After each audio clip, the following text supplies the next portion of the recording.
Hi student, today we are going to revise the factors chapter of HS first year. আজি মই যেটো class ইয়াত কৰিম হেইটো HS first year ফেক্টৰৰ ৰিভিজন চেপ্টাৰ কাৰণ ইলেক্ট্ৰষ্টেটিক্সৰ নিউমাৰিকেল ভালকৈ কৰিবলৈ হলে বা ইলেক্ট্ৰষ্টেটিক চেপ্টাৰটো ভালকৈ বুজিবলৈ হলে আমি ফেক্টৰৰ এপ্লিকেশনটো বেছি ভালকৈ জানিব লাগিব তোমালোকে এইচএস ফাৰ্ষ্ট ইয়াৰত ভালকৈ পঢ়িছিলাই তথাপিতো মই এবাৰ এখিনি ৰিভিজন কৰি দিয়াটো দৰকাৰ বুলি ভাবিছো in order to solve the numericals of electrostatics or in order to understand some of the derivation of electrostatics we must know the addition and multiplication of factors.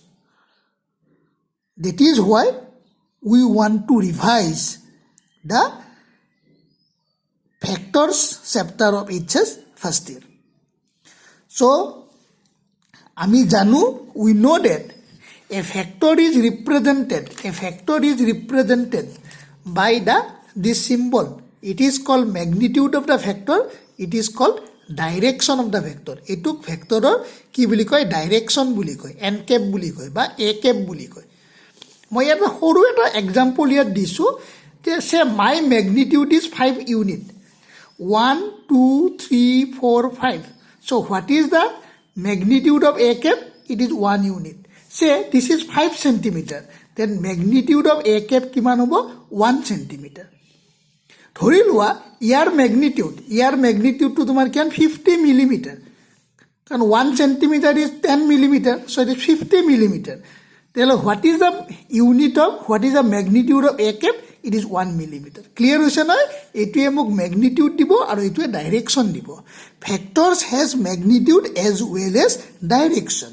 আমি জানো নহয় electric field intensity is a কি vector quantity force is a vector quantity হয় না তো first মই প্রথমতে মই study কৰিম যে ট্ৰায়াঙ্গল ল অফ ফ্যাক্টৰ এডিশন মোৰ লগত দুটা ফ্যাক্টৰ আছে এ আৰু বি এই ফ্যাক্টৰ দুটা মই কি কৰিব লাগে এড কৰিব লাগে ওকে এড কৰিলে কিন্তু যেটো ৰিজাল্টেন্ট ফ্যাক্টৰ পাম সেই ৰিজাল্টেন্ট ফ্যাক্টৰটো মই উলিয়াব লাগে মই কি কৰিছো চোৱা এইটো ট্ৰায়াঙ্গল ও পি কিউ ট্ৰায়াঙ্গল ও পিৰ দ্বাৰা মই ভেক্টৰ এ ৰিপ্ৰেজেন্ট কৰিছো পি কিউৰ দ্বাৰা ভেক্টৰ বি ৰিপ্ৰেজেন্ট কৰিছো taken in the same order মানে কি চোৱাচোন এইটো কি আছিল ও টু কি initial point of A P টু কি ফাইনেল পইণ্ট অফ এ বিৰ ইনিশিয়াল পইণ্টটো মই কি লৈছো পি লৈছো আৰু ফাইনেল পইণ্টটো কিউ লৈছো তবে they are represented by same order Two factors A and B are represented by two sides of a triangle. So, A2 at a sides. They are represented in the same order. Then third sides of the triangle. Then the third sides of the triangle OQ represents the resultant of A and B. বুঝি পাইছা না এইটো clear হৈছে না তারমানে if two factors are represented by two sides of a triangle taken in same order এইটো meaning to same order তারমানে b factor to a pointer a factor initial pointer লগাই দিব they are same order then third side represents the resultant taken in opposite order বা মই ইয়াত আৰু এটা দিছো তোমালোকক এইটো আৰু এটা সিম্বলত দিছো এইটো এটা ভেক্টৰ এইটো এটা ভেক্টৰ তে ৰিজাল্টেন্ট কোনটো হ'ব এইটো ৰিজাল্টেন্ট হ'ব Yet angle between two vector kuntu এইটো theta to angle between two vectors yet angle between a and b কিমান আছে 90 degree আছে আর phi to কি what is phi is the angle made by resultant with the direction of a vector phi to মোৰ কি resultant vector টোৱে যেটো a vector লগত angle কৰিব এতিয়া মই আহো parallelogram law of factor addition if two vectors acting at a point be represented by two adjacent sides of a parallelogram ইয়াত কি আছিল both the factors taken in the same order 1 by 1 আছিল ইয়াত কিন্তু কি হৈছে both factors acting at a point be represented by two adjacent sides of a parallelogram then the diagonal passing through the point আমি জানো এইটো then the diagonal of the parallelogram passing through the point represents the resultant of two vectors. So এইটো vector A, এইটো vector B, এইটো vector A, এইটো vector B, মই তাক add কৰিব লাগে। মই কি কৰিছোঁ, A ভেক্টৰটোক ৰিপ্ৰেজেণ্ট কৰিছোঁ OP আৰু B ভেক্টৰটোক ৰিপ্ৰেজেণ্ট কৰিছোঁ মই OQ অফ দ্য পেৰালেলোগ্ৰাম OPR। চোৱা, দুইটা ভেক্টৰৰ ইনিচিয়েল পইণ্টটো ক'ত আছে, অ'ত আছে। এইটো OP, এইটো হ'ল মোৰ OQ, both the vectors acting at a point O represented by the parallelogram OPRQ. Okay, then the diagonal OR represents the resultant of A vector plus B vector. বুজি পাইছে না, represents the resultant of A plus B. ইয়াত আৰু এটা পেৰালেলোগ্ৰাম আছে, কিন্তু সেইটোক মই কি বুলি ক'ম, QP পেৰালেলোগ্ৰাম। এইটোতো পেৰালেলোগ্ৰাম নহয়, এইটো ডায়াগোনেল নহয়, কিন্তু ইয়াত আৰু এডাল মোৰ কি আছে, ডায়াগোনেল আছে। এই ডায়াগোনেলডালে কিন্তু মোক ৰিজাল্টেণ্টটো ৰিপ্ৰেজেণ্ট নকৰে। If two vectors A and B are represented by two sides of a parallelogram, then represented by two adjacent sides of a parallelogram, then the diagonal passing to the point represents the resultant of A and B. এতিয়া মই এইটো complete কৰিলোঁ। এতিয়া চোৱা, যিহেতু মোৰ OQ আৰু PR they are কি পেৰেলেল হয়নে, অপজিট ছাইডছ অফ পেৰালেলোগ্ৰামত মোৰ কি হয়, অপজিট ছাইডছ অফ পেৰালেলোগ্ৰামৰ মেগনিটিউড ইকুৱেল আৰু দে আৰ পেৰেলেল। সেইকাৰণে এইটো ভেক্টৰ যদি B হয়, এইটো ভেক্টৰো B হ'ব, হয়নে। মই এতিয়া ইয়াৰ পৰা ইয়ালৈকে এটা পাৰপেণ্ডিকুলাৰ ড্ৰ কৰিছোঁ। What is RM? RM is a perpendicular, হয়নে, ড্ৰপ অন OP প্ৰডিউচটো ড্ৰ কৰিছোঁ। এতিয়া মই কি ওলাম, মেগনিটিউডটো ওলাম। এতিয়া মই কোনটো ট্ৰায়েংগল লৈছোঁ, OMR ট্ৰায়েংগলটো লৈছোঁ। এইটো ৰাইট এংগল ট্ৰায়েংগলটো তোমালোকে দেখিছা, OMR is a right angle triangle. এতিয়া পাইথাগোৰাছ থিয়ৰেম মতে মোৰ কি হ'ব, OR স্কুৱেৰ কিমান হয়, OM square plus RM square. আচ্ছা, OMক মই কি লিখিব পাৰিম, OMক OP প্লাছ PM লিখিব পাৰিম। সেইকাৰণে চোৱা, OR স্কুৱেৰ ইজ কিমান, OP plus PM whole square plus RM square. Pythagoras theorem মতে কি আছিল, OR square is OM square plus RM square. এইটো মোৰ OM, এইটো মোৰ RM, এইটো OR, হয়নে। এই দুটা ছাইডছ মোৰ কি আছে, পাৰপেণ্ডিকুলাৰটো ইচ আদাৰ হৈ আছে। এই দুটা ছাইডছ পাৰপেণ্ডিকুলাৰ আছে, এইডাল এইটো, হয়নে। OR square is OM square plus RM square. এতিয়া OM মানে মোৰ OP প্লাছ PM, হয়নে, OP প্লাছ PM। বুজি পাইছা ন এইটো? এতিয়া কথা হ'ল চোৱা, OP মানে মই জানো, হোৱাট ইজ OP মানে ৰিপ্ৰেজেণ্টেশ্যন অফ A, তাৰমানে OP লেন্থটো এৰ মেগনিটিউডৰ সমান হ'ব। কিন্তু what is magnitude of PM and RM, এইটো মই ওলাব লাগিব নহয়। সেইকাৰণে মই কি কৰিছোঁ, এই ৰাইট এংগল ট্ৰায়েংগলটো লৈছোঁ, PMR। এই ৰাইট এংগল ট্ৰায়েংগল লৈছোঁ PMR। এইটো চোৱা, PMRত মোৰ কি হ'ব, এইটো বেজ হ'ব, এইটো মোৰ কি হ'ব, পাৰপেণ্ডিকুলাৰ হ'ব, এইটো মোৰ কি হ'ব, হাইপটেনিউজ হ'ব। সেইকাৰণে মোৰ কি হ'ব, PM বাই PR। দেখিছা নহয়, PM বাই PR মানে মোৰ কি, বেজ বাই হাইপটেনিউজ কছ থিটা। সেইকাৰণে PM ইজিকেলো মোৰ কিমান হ'ব, PR cos theta. But what is PR? PR is a representation of vector B আছিল, সেইকাৰণে মোৰ B cos theta. What is RM by PM মানে মোৰ কি, RM বাই PM মানে perpendicular by base. Perpendicular by hypotenuse, RM by PR মোৰ কিমান হ'ব, RM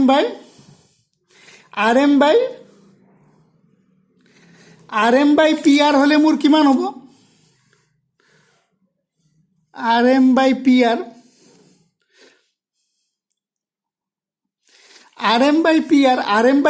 মোৰ কিমান হ'ব, RM বাই PR, এইটো মোৰ RM by PR perpendicular by হাইপটেনিউজ, সেইটো মোৰ চাইন থিটা হ'ব। সেইকাৰণে RM ইজ কিমান হ'ব, B চাইন থিটা হ'ব।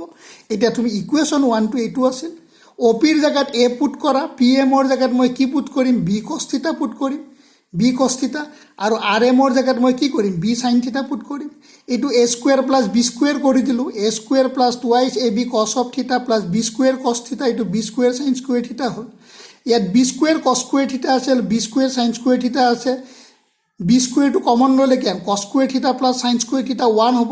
গতিকে এইটোৱে মোক কি দিব এইটোৱে মোক result magnitude of the resultant ফেক্টৰটো দিব তাহলে magnitude what is the magnitude of resultant of a plus b it is square root of a square plus b square plus 2 ab cos of theta now what is the direction ডাইৰেকশ্যনটো মই কেনেকৈ পাম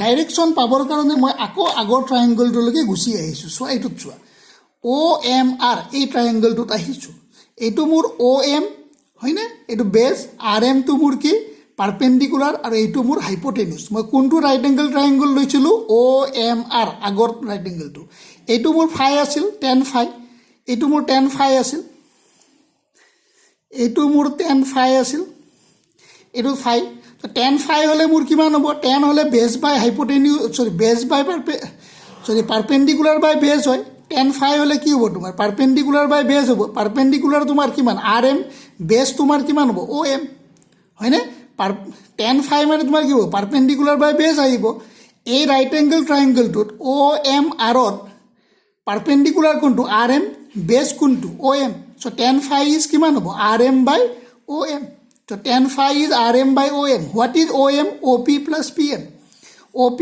plus PM এইটো চোৱা মই এখানে কি লিখো tan phi is মই কি লিখিছো চোৱা tan phi is equal to মই লিখিম tan phi is equal to মই লিখিম tan phi is equal to মই লিখিম RM by RM by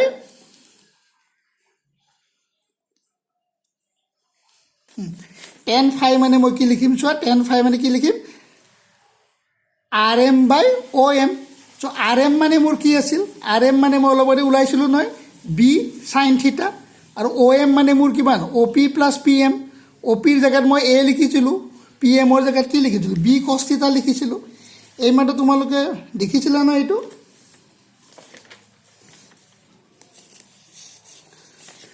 এইটো সাইডত যে আছিল যে RM মানে মোৰ কি আছিল B sin theta আছিল আৰু PM মানে কি আছিল B cos theta আছিল গতিকে what is the resultant factor মোৰ কোনটো হ'ব হয়নে ডাইৰেকশ্যন অফ ৰিজাল্টেণ্ট ফেক্টৰ কোনটো হ'ব যে tan phi is equal to B sin theta divided by A plus B cos theta হ'ব ওকে এতিয়া মই কিয়ত আহোঁ নিউমাৰিকেলছত আহোঁ এইটোৱে মোক কি দিব ডাইৰেকশ্যন অফ দ্য ৰিজাল্টেণ্ট ফেক্টৰটো দিব এইটোৱে মোক ডাইৰেকশ্যন অফ ৰিজাল্টেণ্ট ভেক্টৰটো দিব আৰু এইটো ইকুৱেশ্যনে মোক কি দিব মেগনিটিউড অফ ৰিজাল্টেণ্ট ভেক্টৰটো দিব এতিয়া এপ্লিকেশ্যনখিনি খুব ভালকৈ চাবা সেইখিনিহে আমাক আচলতে এই এপ্লিকেশ্যনখিনিহে আমাক লাগে actually we require only the application of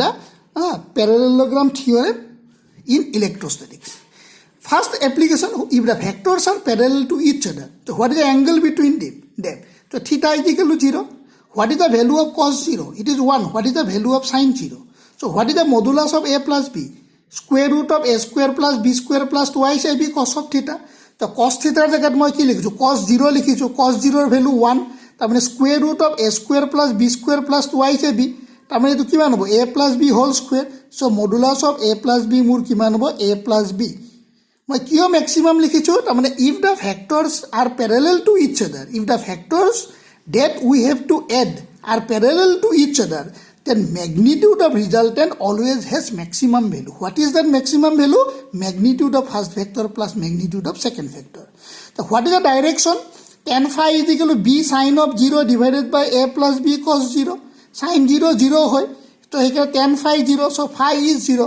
phi to কি আছিল phi is the angle what is the phi is the angle made by resultant phi is the angle made by the resultant vector with the direction of A since phi is 0 তাৰ মানে resultant vector must be parallel to A তোমালোকে চোৱা ইয়াত R এই যে ৰঙা লাইনটো যে আঁকিছো এই this red line represents the resultant of A plus B the magnitude of length of this red line must have the length of A plus B okay next we come back to if the factors are anti-parallel to each other that's why this is A this is B what is the angle between them 180 degree what is cos of 180 minus 1 what is sin of 180 0 etu tumalke mathsot paisa so what is modulus of A plus B it is square root of A square plus B square plus twice AB cos of 180 হয়নে cos 180 ৰ value -1 তাৰ মানে it is minus AB হ'ব এটা A square plus B square minus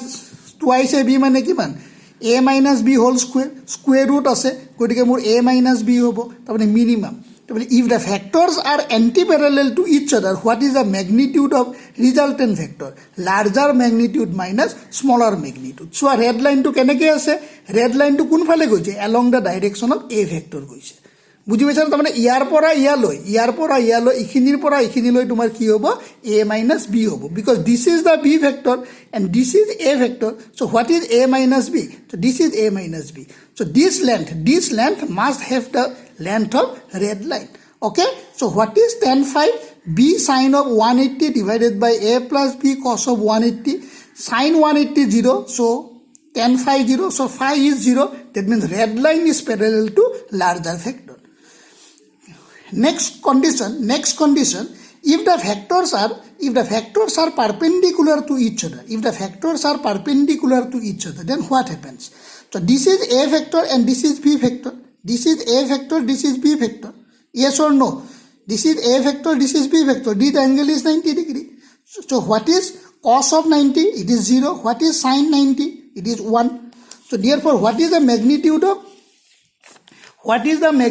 a plus b the magnitude of a plus b when they are perpendicular to each other magnitude of a plus b when they are perpendicular to each other square root of a square plus b square plus twice ab cos 90 0 that means if the vectors are perpendicular to each other what is the magnitude of a plus b it is square root of a square plus b square okay what is tan phi is b sin 90 divided by a plus b cos 90 sin cos 90 1 sorry cos 90 0 sin 90 1 cos 90 0 সেইকাৰণে ইয়াত মোৰ কি হ'ব b by a হ'ব কিন্তু এই কণ্ডিশ্যনটো আমাক সেনেকৈ নালাগে আমাক কোনটো কণ্ডিশ্যন চবতকৈ বেছি লাগিব if modulus of a is equal to modulus of b that means vectors are parallel vectors a and b are perpendicular to each other but their magnitudes are same আমাক এই কণ্ডিশ্যনটোহে ইলেক্ট্ৰষ্টেটিক্সত বেছিকৈ লাগিব বহুত নিউমাৰিকেলত এই কণ্ডিশ্যনটো ডাইৰেক্টলি আমি এপ্লাই কৰিব পাৰোঁ সেইকাৰণে মই ইয়াত দিছোঁ vectors are perpendicular but they have equal magnitude then মোৰ কি হ'ব what is modulus of A plus B কি আছিল ভেক্টৰ্ছ পাৰপেণ্ডিকুলাৰ হ'লে modulus of A plus B কি আছিল it is square root of A square plus B square so' ইয়াত মই কি লিখিম square root of A square plus A square লিখিম কাৰণ A is equal to B নহয় চ' এইটো ক্লিয়াৰ হৈছে স্কুৱেৰ ৰুট অফ গতিকে ৰুটটো এ হ'ব আৰু হোৱাট ইজ এংগল হ'ব what is the angle made by the resultant vector tan ফাইটো কি আছিল মোৰ if the vectors are perpendicular to each other what is the angle made by resultant vector with the direction of a it is still tan phi is equal to b by a so yet more b is equal to a so tan phi is 1 and phi is 45 degree that means if both the perpendicular vectors have equal magnitude then what is magnitude of resultant vector it is root 2 times magnitude of any one of the vectors if two perpendicular vectors have equal magnitude, what is magnitude of resultant vectors? Magnitude of resultant vectors is root 2 times magnitude of any one vectors. And what is the angle made by the resultant? Angle made by the resultant is 45 degree. Tamne resultant bisect the angle between the two vectors. Tamne resultant to duita vectoror thik hu majere jabo. আৰু এটা খুব important condition আমাৰ ভেক্টৰ্ছত use হয় if the angle between two vector is 120 degree এইটো বহুত use হয় আমাৰ ইলেক্ট্ৰষ্টেটিক্সত then if the angle between two vector is 120 degree what is cos of 120 it is minus half what is sine of 120 root 3/2 এইটো মেথছত তোমালোকে পাইছা হয়নে এইটো তোমালোকে মেথছত অলৰেডি পাইছা গতিকে মোৰ কিমান হ'ব what is modulus of A plus B modulus of a plus b মানে a square plus b square plus twice ab cos of 120 cos 120 minus half a2 half a2 2 আৰু a2 2 cancel যাব এটো কি হ'ব square root of a square plus b square minus ab হ'ব what is tan phi কিমান হ'ব b sin of 120 by a plus b cos of 120 minus half এখানে minus 2 আহিছে sin 120 root 3/2 এটা মই 2 যদি মই কি কৰোঁ এলচিএম লৈ কেনসেল কৰি দিওঁ কিমান হ'ব √3b divide by twice a minus b ইয়াতো এটা কণ্ডিশ্যন খুব ইউজ কৰা হয়, angle between two vector is 120 degree and they have equal magnitude. Angle between two vector is 120 degree, বুজি পাইছানে, আৰু they have equal magnitude. Then what is magnitude of A plus B? ইয়াৰ পৰা আহিব, ইয়াত কি আছিল, A square plus B square minus A B আছিল। So' A square plus A square minus A into A মানে A square, 1 A square get cancel. So' square root of A square, so' it is simply A. Now what is tan phi? Tan phi to কি আছিল, to root 3b divided by twice a minus b. Since they have equal magnitude, instead of b মই ইয়াত a লিখিছোঁ, instead of b a লিখিছোঁ, twice a minus a হ'ব a get cancel. So tan phi root 3, তাৰমানে phi is কিমান, 60 degree. That means if the angle between two vector is 120 degree, if angle between two vector is 120 degree and they have equal magnitude, angle between two vector is 120 degree and they have equal magnitude, then what is magnitude of resultant vector? Magnitude of resultant vector is equal to magnitude of any one of the vectors. And what is the angle between them? Angle is 60 degree. আগত এংগলটো কি আছিল, angle between two vector কি আছিল, 120 আছিল। So' angle made by resultant 60 degree, তাৰমানে কি, resultant bisect the angle between the two angle between the two vectors. Okay, আজিৰ ক্লাছটো ইয়াতে ৰাখিছোঁ। এই লাষ্টৰ চাৰিওটা এপ্লিকেশ্যনছ আমি কি কৰিব লাগিব, আমি বহুত ইউজ কৰিম। আৰু তোমালোকে ট্ৰায়েংগল ল আৰু পেৰেলেলগ্ৰাম লটো আৰু এবাৰ চাই ল'বা। তোমালোকে HS ফাৰ্ষ্ট ইয়েৰৰ কোৰ্চ ছেকেণ্ড ইয়েৰত নালাগে বুলি কিন্তু তোমালোকে নোচোৱাকৈ নাথাকিবা, কাৰণ HS ছেকেণ্ড ইয়েৰৰ গোটেইখিনি বহুত বস্তু HS ফাৰ্ষ্ট ইয়েৰৰ ওপৰত বেছ কৰি হয়। HS ছেকেণ্ড ইয়েৰত বহুত ল'ৰাই ইলেক্ট্ৰষ্টেটিক্স বুজি নাপায়, কাৰণ ভেক্টৰ্ছৰ এপ্লিকেশ্যনখিনি তেওঁলোকৰ মনত নাথাকে। সেইকাৰণে তোমালোকে এই ভুলটো নকৰিবা, তোমালোকে এইখিনি বস্তু খুব ভালকৈ চাবা। মই আকৌ ৰিপিট কৰিছোঁ, U go through the triangle law of vector addition and parallelogram law of vector addition very nicely and repeatedly. Then only you can solve some of the numericals of the electrostatics, and also you can understand the theoretical derivations of the electrostatics. বুজি পাইছা? ঠিক আছে, thank U.